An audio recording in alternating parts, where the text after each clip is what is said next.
Global star Ram Charan నటిస్తున్న latest movie 'ఆర్‌సి-6 అనే work టైటిల్‌తో అయితే తెరకెక్కుతుంది ఈ సినిమా.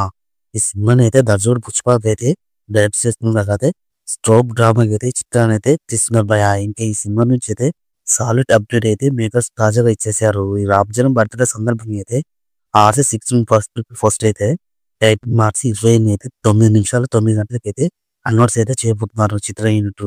ఇంక ఈ మేరకైతే ప్రీ రిలీజ్ పోస్టర్ అయితే ద్వారా అయితే ఈ విషయాన్ని రివీల్ చేశారు.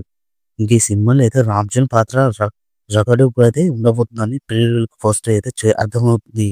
ఇంకా దీంతో అయితే ఫస్ట్ లుక్ పోస్టర్ అయితే ఎలా ఇంపాక్ట్ అయితే చేయబోతుందని అన్ని మెగా ఫ్యాన్స్ అయితే ఖచ్చితంగా అయితే ఎదురు చూస్తున్నారు భయ్య. ఇక ఈ సినిమాలో అయితే అందాల భామ జాహ్నవి కపూర్ హీరోయిన్ అయితే నటిస్తుంది. ఇంకా కన్నడ హీరో శివరామరాజు అయితే జయబాబు తదితరులు అయితే ఈ పాత్రలో అయితే నటిస్తున్నారు భయ్య. ఈ చిత్రానికి అయితే ఏఆర్ రెహమాన్ అయితే సంగీతం అందిస్తున్నాడు. ఇంకా మైత్రి మూవీ మేకర్స్ పైన చేసి సుకుమార్ రైటర్స్ అయితే బ్యానర్లు అయితే సైకిల్ చేస్తున్నారు. బ్యాక్ ప్రొడ్యూసర్ గా చేస్తున్నారు. ఇంకా ఈ మూవీ విషయానికి వస్తే రామ్ చరణ్ కి అయితే ఈ మూవీ మాత్రం ఎక్కడికి వెళ్ళిపోతుందని అనుకుంటున్నారు ఫ్యాన్స్ మాత్రం. ఇంకా బుచ్చిబాబు చేసే డైలాగ్స్ అయితే అద్దరిపోతుందని ఈ రోజు అయితే తెలిసిపోతుంది భయ్య. ఈ రోజు అయితే టీజర్ అయితే రిలీజ్ చేస్తున్నారు. ఇంక 9 గంటలకే చూడాలి, వెయిట్ చేయాలి భయ్య ఫ్యాన్స్ మాత్రం.